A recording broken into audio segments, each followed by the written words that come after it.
మరి ఎమ్మెల్యే రోజా గారికి ఇంకా సీట్ అక్కడ గ్యారంటీ లేదు, ఇంకా మళ్ళీ ఇంకా ఆవిడ నుంచోదు, జగనే స్వయంగా మారుస్తున్నారు అని సమాచారం మనకు వినపడుతుంది. దాని గురించి మీ మాటల్లో. రోజా మీద ముందు నుంచి కూడా అసలు టికెటే రాదని మనం కూడా చాలాసార్లు చెప్పుకున్నాం. అటువంటి ఒక పరిస్థితి అక్కడ ఉంది రోజాది. ఎందుకంటే మాది నియోజకవర్గం నగిరి.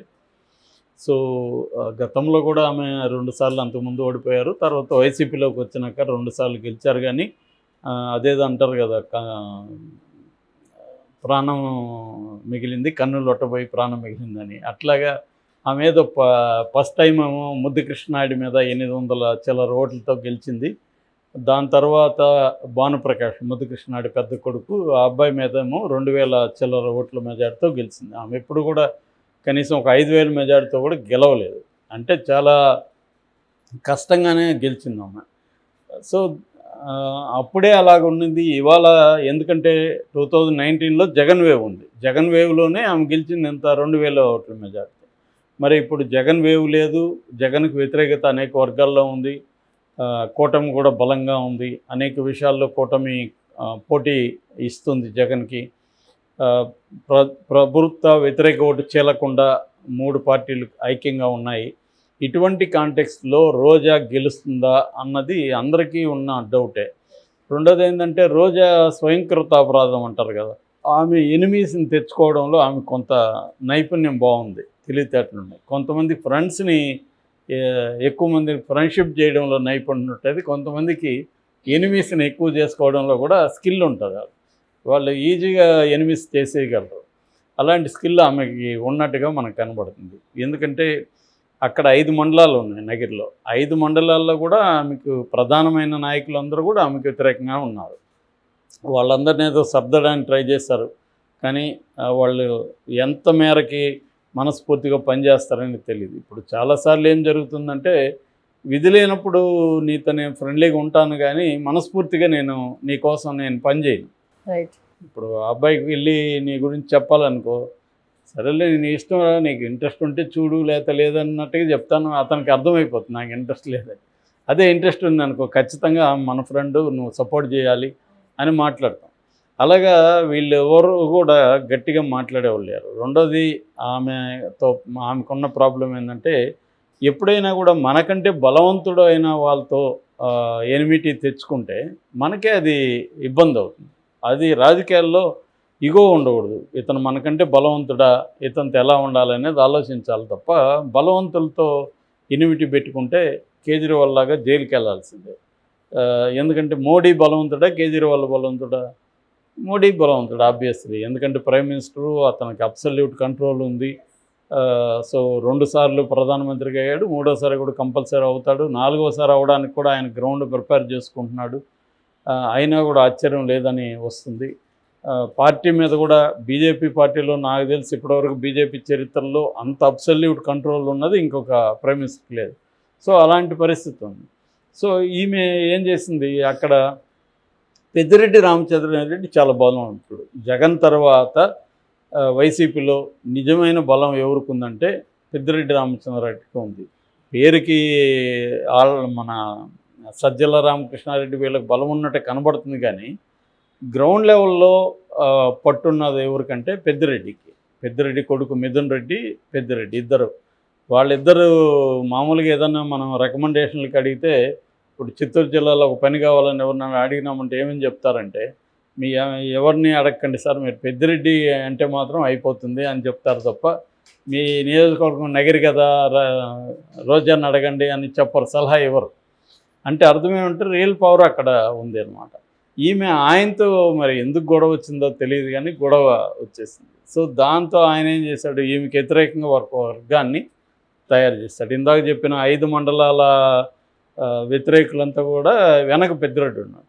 అయితే ఈ మధ్య పెద్దిరెడ్డితో ఆమె సయ్యద్దు కుదుర్చుకుంది, కానీ వాళ్ళిద్దరూ తిరుత్తనికి మొన్న వెళ్ళి అక్కడేదో గొడవ కూడా అయింది, వివాదం కూడా. ఎందుకంటే అందరికంటే వీళ్ళ బ్యాచ్లకి గుళ్ళకి వదలడం, వాళ్ళకి సంబంధించిన అర్చనలు అవి చేయడం, దాంతో మిగతా భక్తులు సీరియస్ గొడవ చేశారు తమిళోళ్ళు.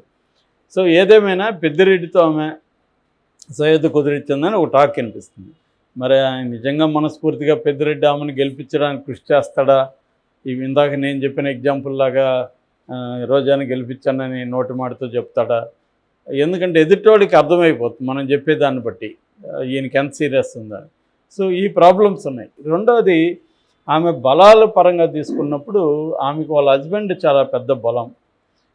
ఎందుకంటే అతను మొదలయ్యారు కమ్యూనిటీ, తమిళియన్, చెంగల్పట్టు అతనిది. సో అతనికి ఇంకొక లక్షణం ఏంటంటే అక్కడే నగిరిలో ఎక్కువ భాగం కూర్చొని ఆ మొదలయ్యారులంతా కూడా వీవింగ్ కమ్యూనిటీ వాళ్ళు, నేత పని వాళ్ళు, నగిరి చుట్టుపక్కలంతా. సో వాళ్ళకి ఏమన్నా సమస్య వస్తే ఆయన మాట్లాడడం, ముందు సగం ఎవరైనా సమస్య వచ్చినప్పుడు మాట్లాడితే సగం సమస్య వాళ్ళకి సాల్వ్ అయినట్టుగా ఫీల్ అవుతారు. ఎందుకంటే ఎమ్మెల్యేలు ఎంపీలు మాట్లాడరు వాళ్ళతో. ఫస్ట్ మాట్లాడి వాడికి ఏదో కాఫీ టీ ఇస్తే వాళ్ళు చాలా హ్యాపీగా ఫీల్ అయ్యి 10 మందికి పోయి ఆయన చాలా గొప్పడు సార్ అనేది చెప్తారు. అలాగే ఆయన ఆ పనులన్నీ చేస్తూ వచ్చారు. అందువల్ల ఆ 40,000 ఓట్లు పైగా ఉన్నాయి మొదలయ్యారు. ఆ ఓట్లు గుంపు గుర్తుగా ఈమెకు పడేవి. కానీ ఇప్పుడు అక్కడ కూడా ప్రాబ్లం పెట్టుకుంది. రజనీకాంత్ను విమర్శించింది ఆ మధ్య. రజనీకాంత్ ఏదో చంద్రబాబును పోయాడు.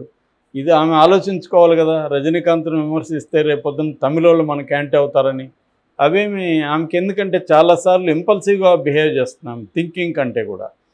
సో అలాగా ఇప్పుడు ఆ తమిళ్లో వాళ్ళల్లో కూడా కొంతమంది ఈమెకి యాంటీగా మారినారని చెప్తున్నారు. సో ఆ రకంగా ఇప్పుడు కొత్తగా ఒక మాట ఏమనిపిస్తుందంటే 2 రోజుల నుంచి నగిరిలో టికెట్ బీఫామ్ ఆమెకి ఇవ్వరంట అనేది అనిపిస్తుంది.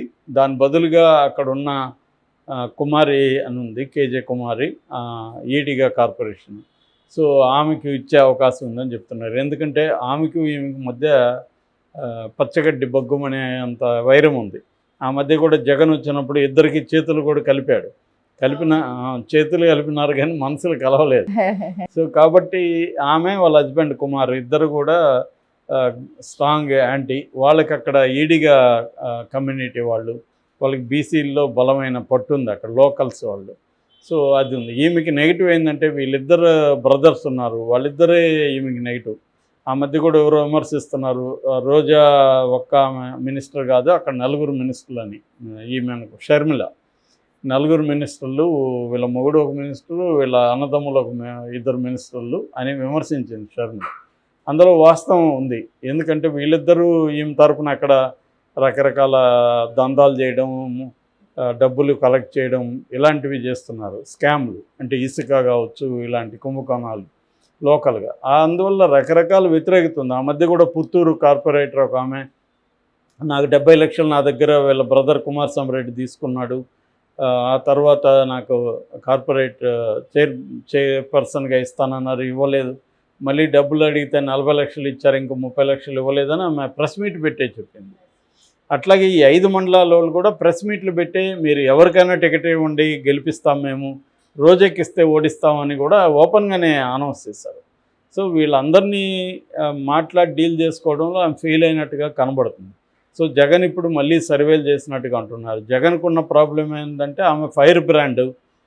తెలుగుదేశం, జనసేన వీళ్ళ మీద ఒంటికాలతో లేచి ఫైట్ చేయగలిగిన ఇది ఉంది ఆమెకి, ఆ ధైర్యం ఉంది, ఆమె మాటలు చాలా షార్ప్గా ఉంటాయి. సో అలాంటి వాళ్ళని వదులుకుంటే రేపొద్దున మనకేంటి అయినా కూడా ఇదే పరిస్థితి కదా. ఒకప్పుడు తెలుగుదేశంలో ఉండి జగన్ మీద ఇలాగే విరుచుకుపడేది, తర్వాత ఇప్పుడు జగన్ వైపు వెళ్ళి చంద్రబాబు మీద విరుచుకుపడుతుంది. రేపొద్దున మళ్ళీ అటు వెళ్ళడానికి గ్యారంటీ ఏముంది? వాళ్ళ రాజకీయ నాయకుల్ని ఎవరిని కూడా మనం నమ్మలేం కదా. ఎందుకంటే వాళ్ళకి అధికారం ఇంపార్టెంట్ అనుకున్నప్పుడు, ఇబ్బంది అనుకున్నప్పుడు ఏ క్యాంపులకైనా వెళ్ళిపోతున్నారు. సో ఈ కాంటెక్స్లో జగన్ ఆమెకి టికెట్ ఇవ్వకుండా ఉండలేని పరిస్థితి.